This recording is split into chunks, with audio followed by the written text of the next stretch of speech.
지금 국민들의 바람과 목소리는 이런 것 같습니다. 민생이 굉장히 파탄났고 경제가 어렵습니다. 1.2% 경제 성장률 정말 처참한 수준이고 여러 가지 세수 펑크 등 굉장히 어려운 상황인데 윤석열 대통령은 한가하게 이념 논쟁을 펼치고 있느냐. 홍범도 장군 흉상 이전 논란. 계속해서 나오고 있는 공산주의 전체 세력 이런 얘기들을 계속 하고 있단 말이죠. 저희 더불어민주당에서는 이런 민생 파탄의 위기 속에서 내각 총사퇴와 국정 전면 쇄신을 요구하고 있습니다. 홍범도 장군 흉상 이전 논란, 고 최수근 상병의 사망 진실을 외압으로 가리고 있는 이 국방부 장관의 문제. 얼마 전에도 선거법 위반 시비가 있었고 서울 양평고속도로 백지화로 많은 양평 군민들뿐만 아니라 주변에 있는 경기도의 여러 시군에도 영향을 미치고 있는 서울 양평고속도로 백지화 논란을 일으켰던 원희룡 장관에 대한 책임 문제. 국제적인 행사였던 잼버리를 파행으로 만든 김현숙 여가부 장관. 그리고 어제 또 나왔는데요. 충격적인 사실이었는데 이 국민 주권을 단체로 행사하면 무정부 상태가 된다고 주장하는 이런 통일부 장관과 같은 이런 사람들에 대한 파면, 책임을 묻는 그런 내용들을 저희들은 계속 이어가려고 합니다. 이미 윤석열 대통령 자신이 1년 전 국민의힘 연찬회에서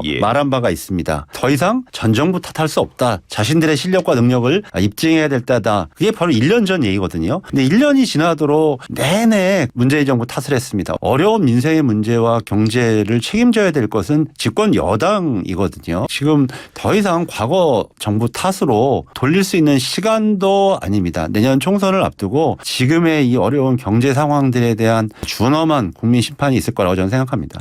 홍범도 장군의 흉상 이전 문제는 단순히 이전하느냐 마느냐의 사안이 아니라 대통령께서 말씀하셨던 것처럼 근본적으로 우리 국군의 뿌리가 무엇인가. 왜 어렵게 그때 카자흐스탄과의 정상회담을 통해서 홍범도 장군의 위해를 대한민국으로 모셔왔는지에 대한 우리나라의 정통성과 관련된 중요한 사안이라고 인식하고 계신 거라고 저는 생각이 듭니다. 그렇기 때문에 말씀을 안 하실 수가 없었고요. 오히려 문제는 이런 중요한 사안마다 지금 왜 윤석열 대통령은 이 문제에 대해서 언급하지 않냐라고 물어보면 육사가 알아서 할 문제다 이렇게 얘기를 하고 있습니다. 대다수의 국민들이 의아하게 생각을 하고 조선일보마저 심지어 이럴 때냐라는 사설을 낼 정도였습니다. 이런 사안이면 대통령이 나서서 정리를 하고 문제를 매듭 지어야죠. 그런데 모든 사안마다 장관을 내세우고 육사를 내세우고 이러면서 뒤로 숨고 있는 윤석열 대통령의 문제라고 생각합니다. 나설 때는 안 나서고 안 나서야 할 문제들에 있어서는 나서서 국민들을 분열시키는 이야기.